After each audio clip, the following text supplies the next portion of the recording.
Hello and welcome back to Too Many Books. My name is Sean, and today I'd like to talk to you about The Violent Century by Lavie Tidhar. This is an alternate history, kind of sci-fi, almost superhero novel, although I wouldn't really call them superheroes by any means. A novel that was published back in 2013 that my life has sorely been missing for the past decade. I've owned this copy from PS Publishing. I'll talk more about the editions after I'm going to talk about the novel itself. But holy crap, this novel was exceptional. This novel is an alternate history novel where back prior to World War II, a German scientist by the name of Dr. Vollmacht was messing around with probability ray and accidentally gave a whole bunch of people across the world various superpowers. Everybody's got different powers. You know, that's how probability happens. And this novel deals with two agents as they relate their experiences over the past 7 decades, bringing it back from the 1920s all the way up to the present day when they are brought back into the Retirement Bureau, which is the bureau that they work for the exceptional individuals that they are. It primarily takes place in the 1940s, dealing with like the World War II scenario, bouncing back and forth between that and the present. But like I said, it does cover pretty much all of the decades in between in a very non-linear fashion. But first and foremost, this is not a superhero novel. If you're going in expecting like Wild Cards or Watchmen, you're not really going to get it. This is a cold and calculated novel. I'm not even kidding here. This might be the coldest novel I have ever read in terms of structure. It's a love it or hate it style to Tidhar's writing in this that I feel like a lot of people are really going to hate. But if you're able to get past that, if you're able to give it a chance, you're actually going to find quite a lot of depth despite the cold interactions with the dialogue. I mean, the whole novel is actually kind of presented like a transcript.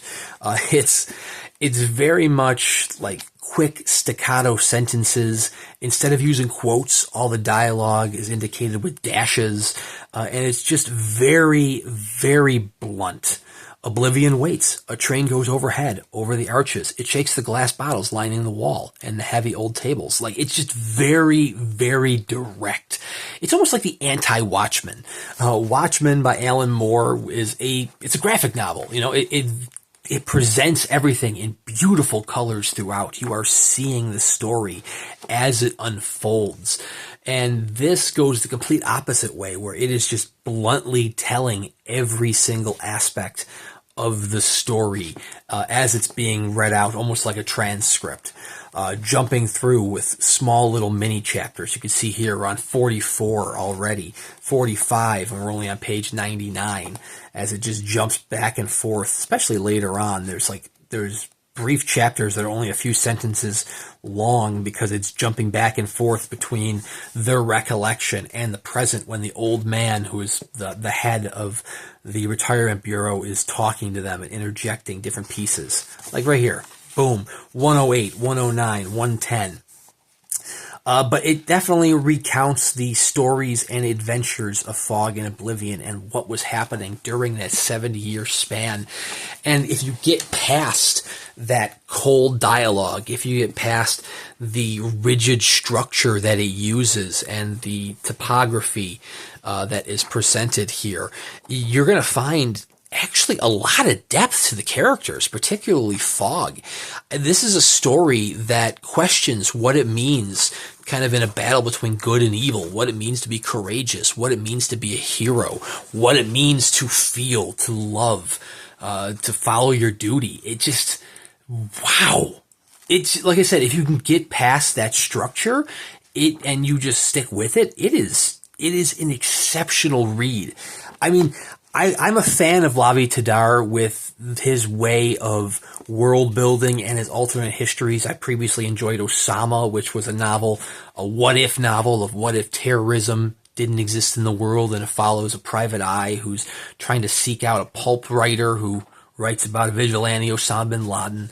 I've enjoyed his Bookman histories, which are imaginary worlds that are filled with historical figures and literary figures. It's just fun to see the world populated.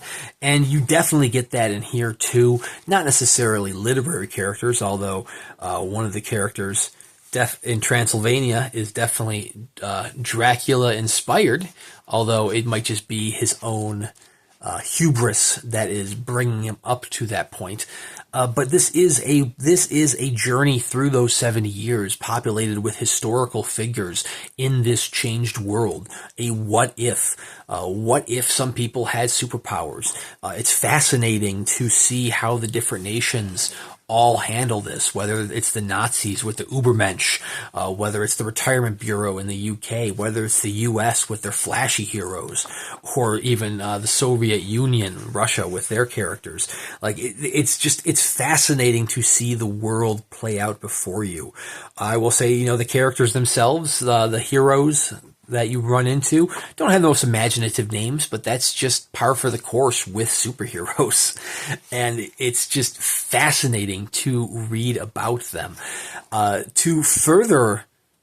further impressed me in this novel is that in the end of it, I don't know if this is just in the PS Publishing one, if this is in the trade one as well, but it actually has a note on historical people and events, which just helped tie everything together as he continues to show, oh, this character is based on this person, this character is based on this person. And it's just, it's absolutely remarkable. Like, Lavie Tidhar, he was cooking with fire here, and you gotta let the man cook. So if you don't mind the very, very strange, very, very cold and blunt structure, I think you should, but you want to read some sort of historical fiction with like a little almost superhero science fiction-y twist, you should definitely check out The Violent Century. This particular edition is the PS Publishing edition. I think it was only the signed edition for this, which was 200 copies, no slipcase, or at least mine didn't have a slipcase. I know sometimes PS Publishing does a signed edition and unsigned edition. I believe it was only signed for this one, but there is a wider trade release out there for this title. So if you wanted to check it out, you don't need to find a PS Publishing copy. You should be able to find just any old trade edition, and it'll get the job done. But like I said, I've loved what I've read from Tidhar in the past. I've enjoyed the Bookman histories, even though I did have some issues with that. I thoroughly enjoyed Osama. I keep wanting to say Obama. It's Osama, which kind of was the underdog and beat Stephen King and George R.R. Martin at the World Fantasy Awards back when that was released. But this one, The Violent Century, is definitely the best that I have read by Tidhar thus far. Did not mean to rhyme. That's just how it's going, though. But anyways, check out The Violent Century by Lavie Tidhar. It is an exceptional journey through the decades. But anyways, thank you very much for watching. Please consider subscribing. I do at least one book review a week, with plenty of unboxing videos in between here and there. Check out The Violent Century, and we'll see you around next time.